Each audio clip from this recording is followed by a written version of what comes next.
नमस्ते, सत श्री अकाल। मेरा नाम अंकित राज और मैं स्वागत करता हूं आपका इस चैनल पर डॉक्टर ट्रैवल ब्लॉग्स, एक नए देश के धरती से। जी हाँ, अभी मैं वियतनाम की धरती हनोई कैपिटल पे हूं और जस्ट एयरपोर्ट के बाहर आया हूं। जी हाँ, ये सीन है। सीन तो ये है कि मैं इस वियतनाम यानी कि हनोई से मेरी अगली फ़्लाइट है चाइना की ओर, लेकिन अभी बोर्डिंग होने में कुछ समय है। तो मैंने सोचा कि जब मैंने यहाँ का वीज़ा ले ही रखा है तो कुछ थोड़ा बाहर का भी हवा ले लें एयरपोर्ट के अलावा। तो अभी मैं इस बाहर के इलाके में, और इस वीडियो के माध्यम से मैं आपको बताना चाहता हूँ कि वियतनाम वीज़ा फॉर इंडियन किस तरीके से आप अप्लाई कर सकते हैं। बहुत ही आसान वीज़ा है। दो तरीके का मेथड है। पहला है वीज़ा ऑन अराइवल और दूसरा है e visa. But visa on arrival के लिए सिचुएशन ये है कि आपको एक अप्रूवल लेटर मंगवाना पड़ेगा। बहुत सारी साइट है, प्राइवेट साइट्स भी है और कई तरीके की गवर्नमेंट साइट्स भी हैं। बट गवर्नमेंट साइट पे भी अप्रूवल लेटर जनरली थोड़ी मुश्किल से आती है। प्राइवेट वाले साइट जो कि $25 $30 लेंगे आपको, और उससे आपकी वीज़ा अप्रूवल आ जाती है। और वंस एक बार आप जब यहाँ आओगे नीचे काउंटर पे, तो कुछ इस तरीके का फॉर्म आपको नीचे फिल करना पड़ेगा और वहीं पे वीज़ा ऑन अराइवल मिल जाएगा।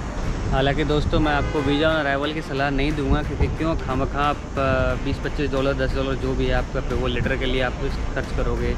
फिर उसके बाद यहाँ आने के बाद वीज़ा ऑन अराइवल के जो चार्जेस हैं $20 $25 जो भी है वो खर्च करोगे। कुल मिला के वो ज़्यादा होगा। इसलिए बेटर होगा कि आप ई वीज़ा ऑप्ट करो। ये पहली चीज़ हो गई। दूसरी चीज़ हो गई ई वीज़ा का सिस्टम। ई वीज़ा का सिस्टम भी बहुत आसान है। सिंगल एंट्री, मल्टीपल एंट्री दोनों वीज़ा अवेलेबल है। सिंगल एंट्री करीब $25 के आसपास है और मल्टीपल एंट्री आपको $50 के आसपास है। और इसमें अच्छी बात यह है कि बहुत 2 से 3 दिनों के अंदर वीज़ा आ जाता है। बट ये चीज़ ध्यान देना है कि हमें सारे चीज़ उसमें मांगा गया है, जैसे कि हमारा फ़ोटो, हमारे पासपोर्ट का फ्रंट पेज केवल, और एड्रेस। आप कहाँ वियतनाम में रुकने वाले हो, कम से कम एक एड्रेस ज़रूर दो।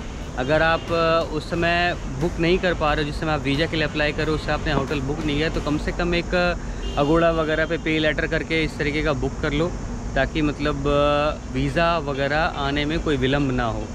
तो ये तो सीन रहा अपने वियतनाम के वीज़ा का। और एक बार जैसे आप वियतनाम एंटर कर गए, मज़े ही मज़े। फिर तो बहुत सारी चीज़ें हैं यहाँ पर। कंट्री लाजवाब कंट्री है।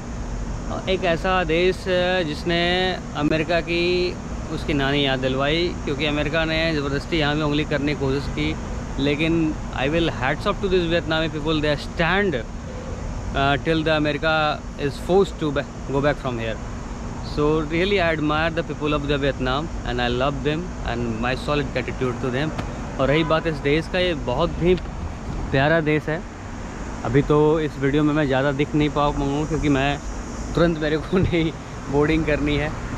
सो फिर कभी ज़रूर नज़दीक के दिनों में, ज़्यादा वो दिन दूर नहीं है जब मैं इस देश में, और यहाँ से फिर जो मैं ट्रैवल ट्रायंगुलर बनाना चाहता हूँ इस कंट्री से, मतलब वो ज़रूर मैं करता दिखूँगा आपको। तो फ़िलहाल के लिए तो इस वीडियो में इतना ही, और मिलते हैं आपको नए वीडियो में जो कि चाइना की होगी। सो कम ऑन गाइस।